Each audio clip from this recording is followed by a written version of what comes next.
नमस्ते। कभी सोचा है कि हमारी कई पुरानी परंपराओं के पीछे कोई गहरा विज्ञान भी छिपा हो सकता है? आज हम विज्ञान और विश्वास के इसी मजेदार कनेक्शन को समझने की कोशिश करेंगे।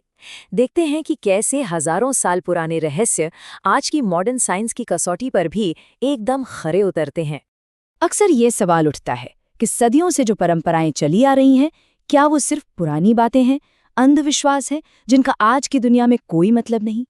या फिर इनके पीछे कोई बहुत गहरा ज्ञान है, एक ऐसी समझ जो शायद प्रकृति और इंसानी शरीर को बहुत बारीकी से देखने पर आधारित थी? तो चलिए आज इसी में थोड़ा और गहराई में उतरते हैं और कुछ ऐसी ही परंपराओं के पीछे छिपे विज्ञान को समझने की कोशिश करते हैं। तो सबसे पहले बात करते हैं नमस्ते की, एक ऐसा अभिवादन जो हम सब रोज करते हैं, पर क्या ये सिर्फ सम्मान दिखाने का एक तरीका है या कुछ और भी है? पारंपरिक तौर पर तो हम इसे सम्मान और आदर का प्रतीक ही मानते हैं, लेकिन विज्ञान इस बारे में कुछ और कहता है। साइंस के मुताबिक जब हम हाथ जोड़ते हैं तो हम असल में अपनी उंगलियों और हथेलियों पर मौजूद कुछ खास प्रेशर पॉइंट्स को दबाते हैं। असल में होता यह है कि हमारी उंगलियों के जो सिरे होते हैं वो नर्व एंडिंग के मेन पॉइंट्स होते हैं। नमस्ते करने पर ये प्रेशर पॉइंट्स एक्टिवेट हो जाते हैं। ऐसा माना जाता है कि इससे हमें सामने वाले इंसान को ज्यादा देर तक याद रखने में मदद मिलती है। और हाँ, एक बहुत बड़ा फायदा तो ये भी है कि हाथ मिलाने के मुकाबले इससे कीटाणुओं का फैलना भी काफी कम हो जाता है। अच्छा, अब आते हैं हमारी दूसरी परंपरा पर, मंदिरों में घंटी बजाना। क्या ये सिर्फ भगवान को ये बताने के लिए कि हम आ गए हैं? आमतौर पर तो यही माना जाता है कि घंटी बजाकर हम ईश्वर को अपने आने की सूचना देते हैं, लेकिन इसका साइंटिफिक एंगल एकदम अलग है। ये असल में एक साउंड वाइब्रेशन पैदा करने के बारे में है, जो सीधे सीधे हमारे दिमाग पर असर डालती है। और मजेदार बात यह है कि मंदिर की घंटी की गूंज कम से कम 7 सेकंड तक रहती है, और ये ड्यूरेशन हमारे शरीर के 7 एनर्जी सेंटर्स, जिन्हें चक्र भी कहते हैं, उन्हें एक्टिवेट करने के लिए काफी मानी जाती है। ये जो साउंड है, ये हमारे दिमाग के दाएं और बाएं दोनों हिस्सों में एक बैलेंस बनाती है। इससे क्या होता है, मन में जो फालतू के विचार घूम रहे होते हैं वो शांत हो जाते हैं, हमारी एकाग्रता बढ़ती है और हम प्रार्थना या ध्यान के लिए बेहतर तरीके से तैयार हो पाते हैं। हमारी तीसरी परंपरा जुड़ी है पीपल के पेड़ की पूजा से। इसे इतना पवित्र क्यों माना जाता है? इसके पीछे क्या राज है? पारंपरिक तौर पर तो हम इसे एक पवित्र पेड़ मानते ही हैं, लेकिन इसके पीछे एक बहुत ही बड़ा वैज्ञानिक कारण है।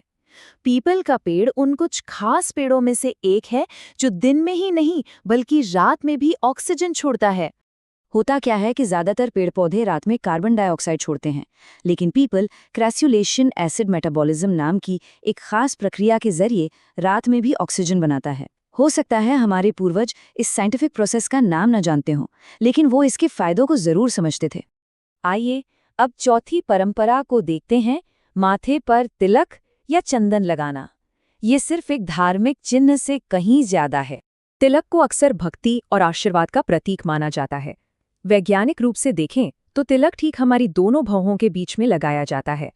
इस जगह को आज्ञा चक्र या तीसरी आंख का स्थान माना गया है, जो शरीर का एक बहुत ही जरूरी नर्व पॉइंट है।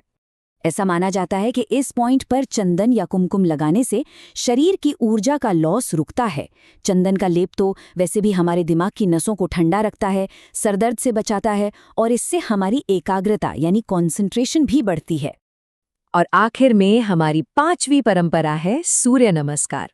ये सिर्फ सूर्य देवता को सम्मान देने का एक तरीका ही नहीं है। भक्ति भाव से देखें तो ये सूर्य को प्रणाम करना है ना? लेकिन विज्ञान की नज़र से देखें तो ये अपने आप में एक कंप्लीट वर्कआउट है, एक ऐसा वर्कआउट जो हमारे शरीर के हर हिस्से पर काम करता है। सूर्य नमस्कार से ब्लड सर्कुलेशन बेहतर होता है, डाइजेस्टिव सिस्टम मजबूत होता है और शरीर लचीला बनता है। मतलब ये फिजिकल और मेंटल हेल्थ का एक पूरा पैकेज है, जिसका ज्ञान हमारे ऋषियों को हजारों साल पहले से था।